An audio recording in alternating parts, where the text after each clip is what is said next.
Assalamualaikum warahmatullahi wabarakatuh. Jumpa lagi dengan saya di Fisika Semapa. Di video yang telah lalu kita sudah membahas tentang gaya listrik atau hukum Coulomb yang termasuk besaran vektor karena punya arah. Masih ingat kan ya? Arahnya akan tarik-menarik kalau berlainan jenis dan tolak-menolak kalau sejenis muatannya. Kita juga sudah membahas medan listrik, baik yang di keping sejajar maupun di bola konduktor. Ini juga termasuk besaran vektor karena medan listrik berarah menjauhi muatan positif dan berarah mendekati muatan negatif. Kali ini kita akan melanjutkan pembahasan kita yaitu tentang potensial listrik. Apa itu potensial listrik? Mungkin kalian ada yang sudah tahu apa arti potensial listrik. Namun, tak jarang juga di antara kalian ada yang masih belum tahu tentang apa yang dimaksud potensial listrik. Untuk itu, bagi kalian yang masih belum tahu atau belum paham tentang apa yang dimaksud dengan potensial listrik, maka di sini kami akan memberikan definisi potensial listrik. Berbicara tentang potensial, kata ini kelihatannya tidak asing lagi kan? Di kelas 10 sudah pernah dengar yang namanya energi potensial gravitasi, yaitu energi yang dimiliki suatu benda karena kedudukannya terhadap bumi yang dipengaruhi gaya gravitasi bumi atau percepatan gravitasi bumi. Terus, kalau pada listrik akan sama ndak ya? Sebuah titik yang terletak di daerah yang masih terpengaruh medan listrik akan mempunyai potensial listrik. Potensial listrik ditentukan oleh kuat medan listrik dan jarak titik tersebut dari muatan sumber. Jadi, jika medan listrik di suatu tempat itu semakin besar, maka potensial di titik tersebut juga semakin besar. Oke lah, tidak akan panjang lebar. Untuk penjelasannya, simak deh penjelasan berikut ini. Potensial listrik yang terjadi pada titik yang berada dalam medan listrik dengan jarak tertentu, besarnya dapat ditentukan dengan rumus V sama dengan E kali R. Semakin besar medan listrik, semakin besar pula potensialnya. Nah, kita kan sudah tahu bahwa E sama dengan K kali Q per R kuadrat. Maka V sama dengan K kali Q per R kuadrat kali R. Nah, V sama dengan K kali Q per R. Karena kita coret R-nya tadi ya. Dengan V sama dengan potensial listrik, satuannya volt. Potensial listrik merupakan besaran skalar, tidak mempunyai arah. Bagaimana jika ada beberapa muatan listrik yang mempengaruhi titik tersebut? Bagaimana dengan potensialnya?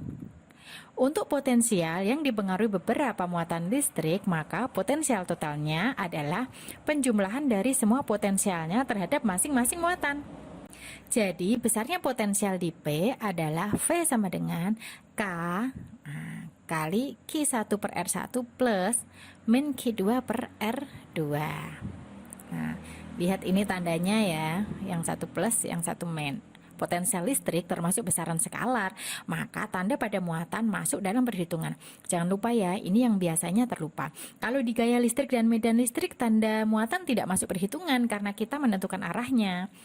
Potensial listrik dapat pula diartikan sebagai energi potensial listrik per satuan muatan penguji, yaitu usaha yang dibutuhkan untuk memindahkan sebuah muatan dari titik A ke titik B per satuan muatan. Sebuah elektron tidak akan mungkin bisa bergerak dengan sendiri dari plat A menuju ke plat B. Elektron secara alami akan bergerak mendekati muatan plus serta menjauhi muatan min. Jadi kalau mau menggerakkan dengan arah yang sebaliknya tentu akan dibutuhkan usaha kan ya. Semakin besar usahanya akan semakin besar potensialnya atau potensi untuk bergeraknya jadi semakin besar. Sedangkan kalau muatannya semakin besar maka potensi untuk bergeraknya kecil atau potensialnya kecil. Untuk itu, potensial listrik dapat dirumuskan V sama dengan W per Q dengan V sama dengan beda potensial listrik satuannya volt, W sama dengan energi listrik satuannya joule, Q sama dengan muatan listrik satuannya Coulomb. Beda potensial juga bisa disebut tegangan listrik. Kata tegangan listrik inilah yang sering kita dengar sehari-hari kan. Beda potensial atau tegangan listrik adalah perbedaan jumlah elektron yang berada pada suatu arus listrik.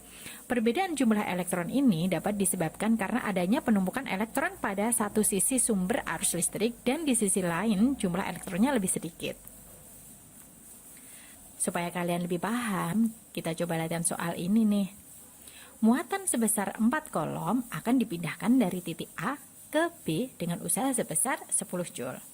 Hitunglah beda potensial antara titik A dan B. Diketahui ada muatan Q sebesar 4 kolom dan ada usaha W sebesar 10 Joule.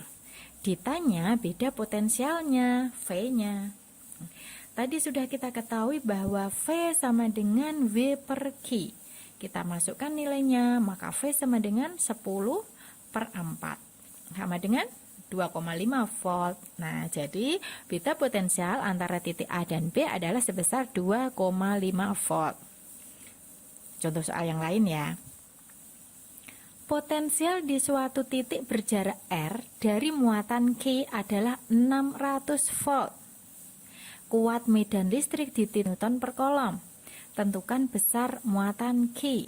Nah, kita lihat di soal di sini kita ketahui ada V-nya yaitu 600 volt, ada kuat medan listrik atau E itu 400 Newton per kolom.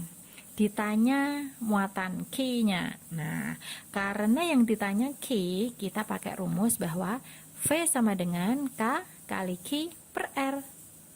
Nah, kita sudah ada V, untuk mencari Q kita sudah ada V, tapi kita belum punya R. Maka kita cari dulu R-nya nih, pakai rumus V sama dengan E kali R. Nah, kalau ini kita sudah punya nilainya semua. Kita masukkan nilai yang sudah kita ketahui untuk mencari R. 600 sama dengan 400 kali R. Maka R sama dengan 3 per 2 meter. Nah, hasil ini kita masukkan ke persamaan tadi. Maka 600 sama dengan 9 kali 10 pangkat 9 kali Q per 3 per 2. Hasilnya Q sama dengan 10 pangkat min 7 kolom.